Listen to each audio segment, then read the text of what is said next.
We got some ALCS highlights right here between the Detroit Tigers and the Boston Red Sox.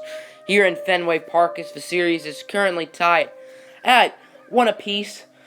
Looking at the whole playoff bracket, the Dodgers have swept the Washington Nationals. They are in the World Series.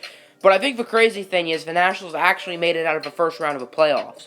Pitching for the Red Sox is going to be their ace, Chris Sale, who's not pitched like an ace so far in the postseason in 2 starts. He has a 7.5 ERA and is 0-1. First batter of the game as Drupal Cabrera, as a terrible throw right there by Jorge Polanco, will give the Tigers an early base runner. 2 on, 2 out for Bobby Bradley. That would go off of the pitcher. Polanco's throw wouldn't be in time, and the bases are loaded for the rookie Alejandro Alonso, and it would be caught by the center fielder, Jackie Bradley Jr., so it was all for nothing. Pitching for the Tigers will be the trade deadline acquiree, John Gray, in his 1 playoff start. He pitched 5 innings, allowing 3 runs as he got that batter looking not too long later. JD Martinez is getting the corners painted as he's going to go down on the slider. 2nd inning, runner on 2nd. And 2 outs is Drupal Cabrera with an RBI double, giving the Tigers a 1-0 lead. Mookie Betts now up in the 2nd inning as that one's high and deep into the right center field gap. It would go off of the glove of Odubel Herrera. Poor defensive play as Herrera has not been too good defensively in the playoffs. That'll be a no-out triple for Mr. Betts. Batter after that would be J.D. Martinez, I believe. That one would go off the monster. Another bad defensive play by Odubel Herrera. And another triple for the Red Sox, tying the game up at 1 apiece. Jackie Bradley Jr. up as he's going to sacrifice fly into center field. Run would come home to score. And now it is 2-1 Red Sox due to some poor defensive plays by Mr. Herrera. 4th inning, runner on 2 outs for Jake Rogers, the weak link of the lineup, hitting his first home run of the postseason over the Green Monster. 387 feet. Chris Sale not too thrilled with himself. And the Tigers would take a 3-2 lead. Manager Ken Riddick very happy with that. 4th inning as C.J. Cron got him looking. Still in the 4th inning. Runner on and 1 out. That one would go off of the Green Monster. And a run would come home to score on an RBI double. As the run was almost out, but he wasn't. Tied up at 3. Let's go 5th inning now as Eduardo Nunez not too happy with himself after that one. 6th inning, the catcher Jake Rogers back up as his bat was a Green Monster today. Hitting it over the Green Monster for his 2nd home run of the night. As Jake Rogers, out of nowhere, just having a very randomly good game. That would unsurprisingly end Chris Sale's day. Bottom of the 6th inning, C.J. Cron up, and what a defensive play by Mr. Alejandro Alonso, the rookie at 3rd base. Still in the 6th inning, 2 outs. Nice shot off of the Green Monster. That one almost went over, but not quite. As Odubel Herrera, what are you doing, son? That would be an inside the park home run for the Red Sox. They got an inside the parker in Game 1. I believe also thanks to Odubel Herrera. 7th inning, runner on 3rd for Paul Dayon. He would sacrifice himself. The run would score, making it 7-4 Tigers. Bottom 7, as that's going to be Whit Merrifield going down on the strikeout. Fernando Tatis on the curveball. And now the corners are being painted for the Red Sox. Still in the 8th inning, 2 runners on. Run would score, making it 7-5, making the game closer. But the inning would end off of a strikeout. As Jordan Hicks got out of the jam there, 9th inning, up, and Eric Thames with a pinch hitting opportunity, and he would make the most of it, getting it over the little monster, 400 feet exactly, and the Tigers will take an 8-5 lead as Thames acquired at the trade deadline from the Brewers. Here comes off the closer Felipe Rivera for the save opportunity. First batter he would meet would ground it right to Fernando Tatis Jr., but he will be safe. Runner on, no outs, and another single. So now the tying run is up with no outs. Now with 1 out, J.D. Martinez will be walked. Bases loaded as Mookie Betts looking on the curveball. That one looked like it was out of the zone, but it wasn't. And the final hope for the Red Sox would strike out. So Detroit gets out of a jam, getting the win by a final score of 8-5. Jake Rogers, your player of the game. Excellent performance from him, scoring 2 runs. And the Detroit Tigers would take a 2-1 series lead in the ALCS. ALCS Game 4 highlights right here. The pitching matchup in this one would be the former Detroit Tiger, David Price, taking on the Rookie of the Year, Alex Faedo, as this game was a pitching duel from the beginning. Second inning, nobody on, nobody out, as Fernando Tatis Jr. What an excellent throw to get him out. Runner now on second, one out, as Blake Swihart, he will go down swinging, but Jorge Polanco couldn't say the same. He would go down looking. 2 on, 2 outs for Mookie Betts as Dayon trying to get it to second. But the runner would be safe, bases loaded, and Alex Faedo, would he get out of a jam? Yes, he would, as Tatis misses the tag, but would still throw the runner out at first. Fifth inning now is Jake Rogers, who hit 2 home runs last game, with the grounder to shortstop, as David Price pitching a gem right here. Bottom 5, JD Martinez swinging on the slider, not too pleased with himself. Mookie Betts swinging on the low, an inside circle changer. Jackie Bradley striking out as well, as Bobby Bradley, he would join the strikeout club, swinging and missing out a fastball right down the pike. 1 on, 1 out for Enrique Nunez. He would just ground out into a double play, ending the top of the 7th. As this game is still scoreless, no one can get anything. Mookie Betts up as Bobby Bradley botches it, trying to go for the double play. He still got 1 out.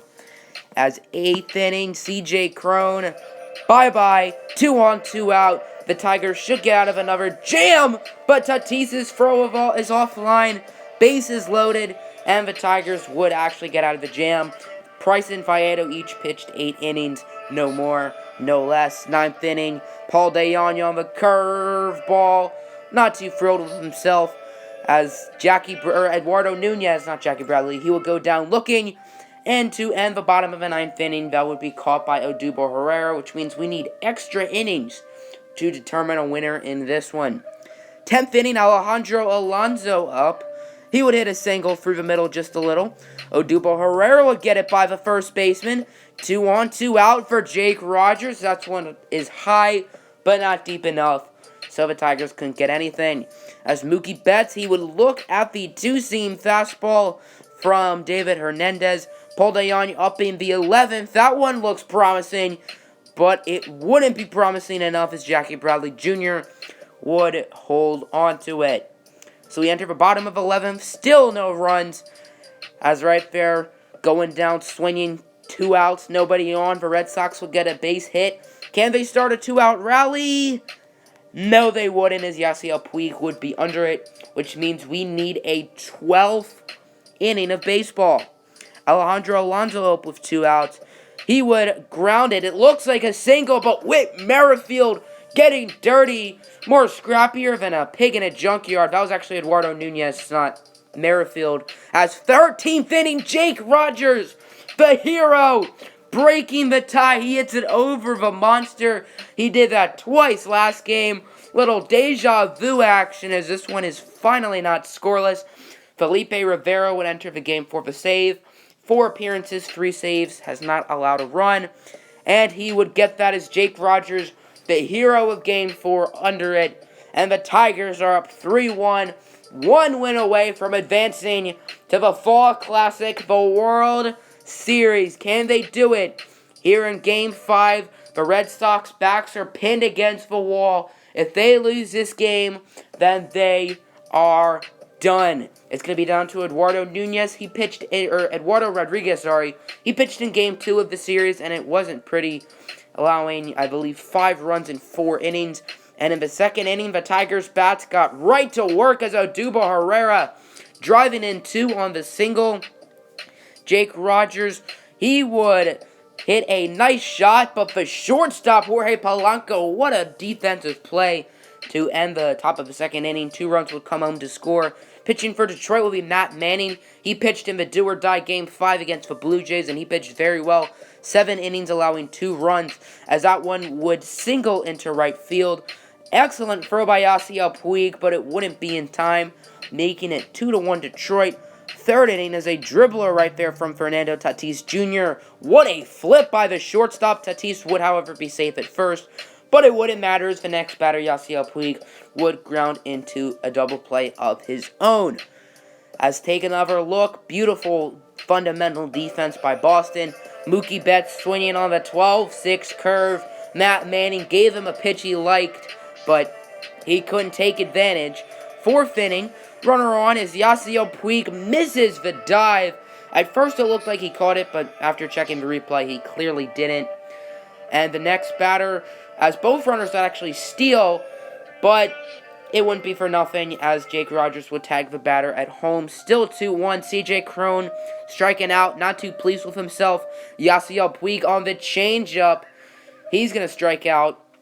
As Bobby Bradley, he had 6 home runs in the ALDS. So far, he doesn't have any here, but he still played pretty well. As Eric Thames, he got a pinch hit home run in Game 3, and he's going to get a pinch hit home run in Game 5. Thames had 2 at-bats in this series. Both of them went deep. I believe he now has 3 home runs in the playoffs. He's playing very well, considering he doesn't even start, as the inning would end in a double play. Bottom of the 8th inning, not looking good for the Red Sox, but that, I guess, would help them, as that one would go off the Green Monster. Boston trying to start a rally, and the Red Sox would single in the run. I believe that would be Blake Swihart scoring. 9th inning now, Paul Dayon singling into center field. It's now 4-2. Here comes Felipe Rivero for the save, as the first batter would ground it to Bobby Bradley, throwing it for Rivero for the first out of the inning. Then it would be Andrew Benintendi swinging and missing, and the Red Sox down to their final strike. J.D. Martinez would swing and miss, and the Detroit Tigers advance to the World Series for the first time since 2012, 8 years ago, which, relatively speaking, wasn't that far away. The Tigers do not have any players from that team still on their roster, totally different core. The core of that 2012 team was Miguel Cabrera, Prince Fielder, Justin Verlander, Max Scherzer. But now here in 2020, they have a different core.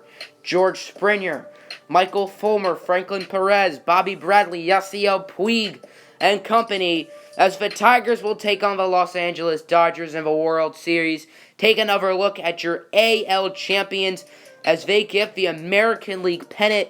They were the best team in the American League this season with 106 wins. They beat the Red Sox in 5 games, and they will be advancing to the World Series. Will they have a chance to be baseball's champions? I'm a Barbie girl in the